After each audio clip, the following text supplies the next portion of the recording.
Hi guys, Irene Cutie here. Today we're going to be looking at an intermediate version of Eric Clapton's Wonderful Tonight.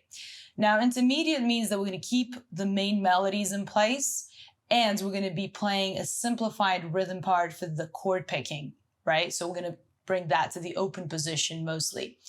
Yeah, nothing else to it. It's in G major. It's a very slow song, so be careful with your timing. And let's get started. I'm just going to go ahead and play the intro at the full speed. 1, 2, 3, 4, 1.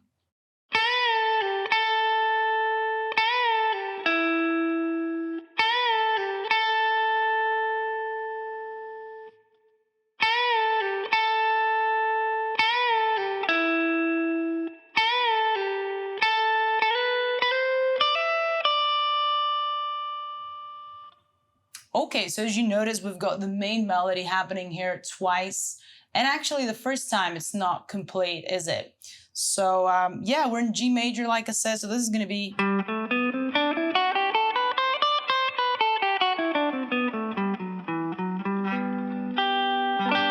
This is gonna be our position for the melody. So I'm around the 8th and 10th fret of the B string.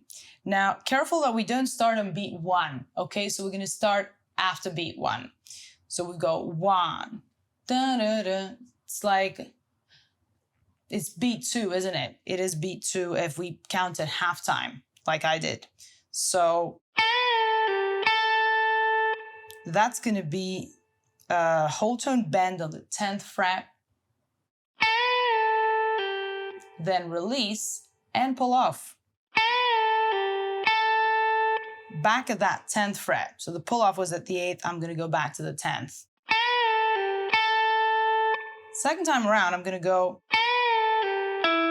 So I'm only changing the ending. Instead of landing at the 10th, I'm gonna go to the 9th on the G string. And then the third time is gonna be the same as the first one, so. And I'm gonna stay there for a while. So this is the first half of the melody. Now the second time around, we've got some more movement happening, and it starts out the same.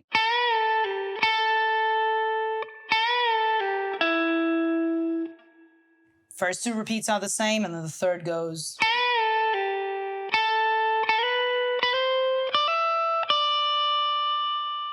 Right, so this is where it's moving along the scale, and it's going to go with a slide from the 10th to the 12th. Then 12 to 13, that's still on the B string, and then got a little hammer here, 10 to 12 in the high E.